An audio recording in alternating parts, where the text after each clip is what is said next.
নিলামে দল পাননি বাংলাদেশের কেউই। নাম উঠেছিল কেবল মুস্তাফিজুর রহমান এবং সাকিব আল হাসানের।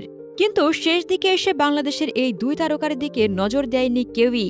তাতে অবশ্য দল পাওয়ার আশা একেবারেই শেষ হয়ে যায়নি। প্রতি বছরই আইপিএলের মাঝপথে বাংলাদেশের ক্রিকেটারদের আইপিএলে দল পাওয়া নিয়ে গুঞ্জন শোনা যায়।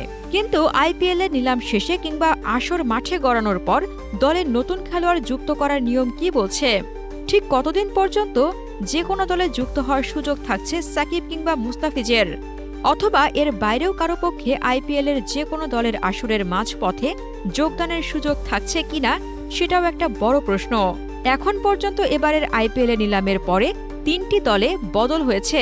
উমরান মালিক চোটে ছিটকে যাওয়ার পর চেতন সাকারিয়াকে সই করিয়েছে কলকাতা নাইট রাইডার্স।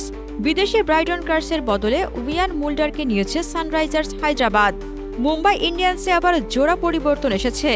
2 বিদেশি এম গাজানফার ও লিজার্ড উইলিয়ামসের বদলে মুজিবুর রহমান ও করবিন বশকে নিয়েছে তারা। পূর্বের নিয়ম অনুযায়ী আইপিএলে প্রতিটি দল 7টি ম্যাচ পর্যন্ত বদল করতে পারত। নিজেদের সপ্তম ম্যাচের পর স্কোয়াডে কেউ চোট পেলে তার বদলি নেওয়া যেত না। সেই ম্যাচ সীমা বদলে এবার 12টি ম্যাচ করা হয়েছে। অর্থাৎ প্রতিটি দল নিজেদের 12তম ম্যাচের আগে চাইলে চোট পাওয়া ক্রিকেটারদের বদলে নতুন ক্রিকেটার নিতে পারবেন। যার অর্থ মৌসুমে প্রতিটি দলের 12তম ম্যাচের আগ পর্যন্ত সম্ভাবনা থাকবে যে কোনো বাংলাদেশি তারকাকে আইপিএলে দেখার। অবশ্য যে কোনো ক্রিকেটারকে চাইলেই বদলি হিসেবে নেওয়া যাবে না। শুধুমাত্র যে ক্রিকেটাররা নিলামের তালিকায় ছিলেন কিন্তু দল পাননি তাদেরই নেওয়া যাবে। কোনো বিদেশি ক্রিকেটার চোট পেলে তার পরিবর্তে দেশি নেওয়া যাবে।